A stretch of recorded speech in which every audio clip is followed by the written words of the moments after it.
We've seen this with the Trump campaigns and the fake news, even deep fakes, all sorts of things which are potentially now confusing people. And I'm sure you've heard these, Spencer. A friend of mine who's in the security services says, don't come into London tomorrow or come into Dubai tomorrow because there's going to be an attack. You'd be so amazed, Will. There are barristers, doctors, accountants, professional people who all fall for it. And the reason I kind of raise that is in terms of the correlation between the attraction and the greed and the emotive drives by individuals to being led down certain garden paths in terms of the intelligence and information that they're receiving and then subsequently following and believing.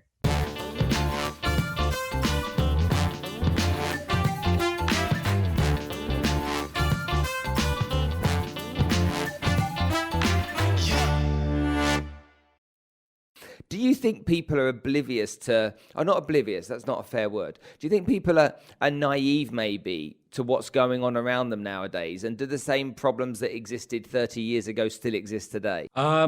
It's a really good question. Really good question. I think people are disconnected, but I think they're disconnected in a fashion where and I use some very good examples there, where people have got such an influx of data and information coming from so many different and varied sources that I think the natural filter and trust aspect is just not there as it used to be. And as you say, when you look at terrestrial news, you're going to hopefully get a fairly clear and linear picture of exactly what's going on. And one would hope impartial. However, that has now all been thrown into the mix. And we've seen this with the Trump campaigns and the fake news, even deep fakes, all sorts of things which are potentially now confusing people. And also those people who are purporting to be experts that are utilizing social media, utilizing the web, utilizing all sorts of different channels to project their opinions, to project their analysis. And I think by proxy, there is almost this kind of give or take attitude that people are taking now, rather than it's delivered and it's received, in as simple as that. People are now in I'm going to question this a little bit more, and maybe I'll look somewhere else. And it was kind of interesting. I saw a meme. I'm a big meme fan, even at my age. And I saw this great one someone sent me this morning, which was a split picture.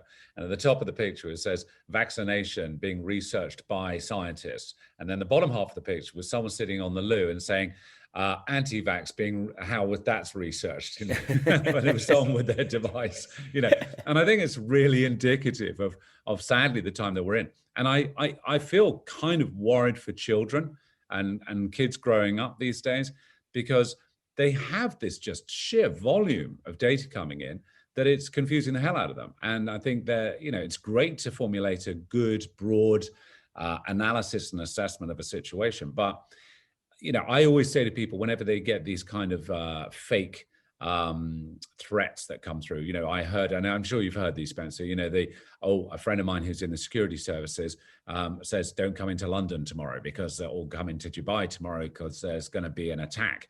And amazing how many people still fall for them. And you'll know from your times in Nigeria, the 419 scams, I had a very good friend of mine who used to work on the West African fraud desk at the Met Police that dealt purely with 419 threats. And I sat down and said, how can someone be so daft and stupid to think that, someone's got $10 million, they want to get out of the country and they need your help, to fall for it? And he said, you'd be so amazed, Will. There are barristers, doctors, accountants, professional people who all fall for it. And the reason I kind of raise that is in terms of the correlation between the attraction and the greed and the emotive drives by individuals to being led down certain garden paths in terms of the intelligence and information that they're receiving and then subsequently following and believing. Well, it's that common sense does not prevail, because just maybe it could be true. Exactly. But as they always say, Spencer, the one thing about common sense is it's rarely common. So when we look at that kind of stuff, and I remember when I lived in Brazil, I met Ronnie Biggs, and he's famous. You can all go visit him, and you can pay some money. You meet his son, and you go and spend a bit of time with him, and he tells his story. And this is before he had his first stroke. And they were heroes to some degree, weren't they? These types of guys that went and did what they did, regardless of the truth of what happened. There was a great story around it, and in many times over the years, there's that kind of Robin Hood type mentality that's kind of like stuck on their back, that name tag stuck on their back, which I find really fascinating and I find really sad nowadays, because I'd like some good old cowboys and Indians, and I'd like some good old bank robbers and that kind of stuff. But it seems to be now that nobody walks into a bank to rob it anymore. People seem to not have to drill through the floor. They can just hack into the systems to get what they need.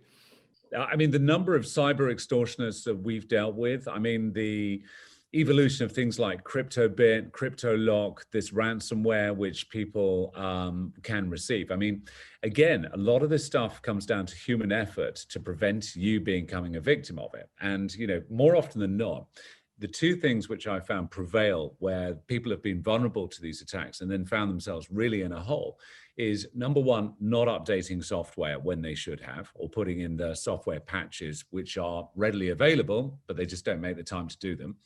And the second thing is really coming down to the individual not backing up their data. You know, because if, for example, I got a ransomware on my device today, I'd go, yeah, and I'd just literally restore the entire device with all the backed up data that was continually backed up. And if you can do those two simple things in the same way as one of the best ways to prevent yourself or your account getting hacked, is to make sure you always have two-factor authentication on all of your accounts. And if you have 2FA, there are workarounds by those that are really determined enough. And we go back to that thing, nothing's 100% safe, but it's probably one of the most effective ways to prevent yourself getting hacked.